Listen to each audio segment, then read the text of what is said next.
वडकी येथे महामार्गालगतच्या अतिक्रमणावर बुलडोझर, सेवा रस्ता मोकळा, अतिक्रमणधारकांना कडक इशारा। वर्षानुवर्षे वाहतुकीला अडथळा ठरणाऱ्या पानटपरी, हॉटेल व तात्पुरत्या दुकानांवर बुलडोझर, पुन्हा अतिक्रमण केल्यास कठोर दंडात्मक कारवाईचा इशारा।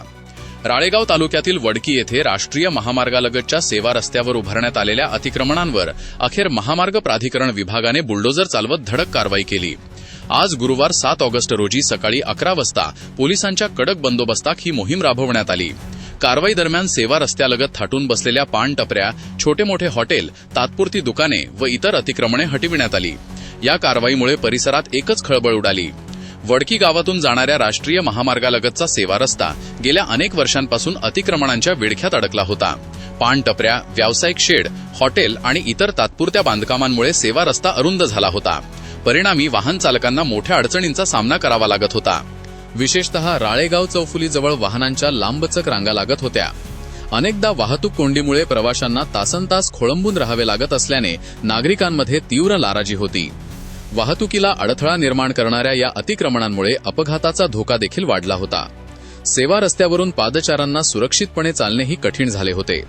याबाबत सातत्याने तक्रारी होत असल्याने अखेर महामार्ग प्राधिकरण विभागाने कोणतीही तडजोड न करता थेट बुलडोझरच्या सहाय्याने अतिक्रमण हटविण्याची मोहीम हाती घेतली। कारवाई दरम्यान कोणताही अनुचित प्रकार घडू नये यासाठी पोलीस बंदोबस्त तैनात करण्यात आला होता। काही अतिक्रमणधारकांनी स्वतःहून साहित्य हटविले तर उर्वरित अतिक्रमणे यंत्राच्या सहाय्याने हटविण्यात आली। कारवाईनंतर सेवा रस्ता पूर्णपणे मोकळा झाल्याने वाहनचालक आणि नागरिकांनी समाधान व्यक्त केले। महामार्ग प्राधिकरण विभागाने स्पष्ट इशारा दिला आहे की राष्ट्रीय महामार्ग व सेवा रस्त्यालगत पुन्हा अतिक्रमण करणाऱ्यांची कोणतीही गय केली जाणार नाही। नियमांचे उल्लंघन करणाऱ्यांवर दंडात्मक तसेच कायदेशीर कारवाई करण्यात येईल। सेवा रस्ते कायम अतिक्रमण मुक्त ठेवण्यासाठी अशा कारवाया पुढेही सुरू राहणार असल्याचे विभागाने स्पष्ट केले।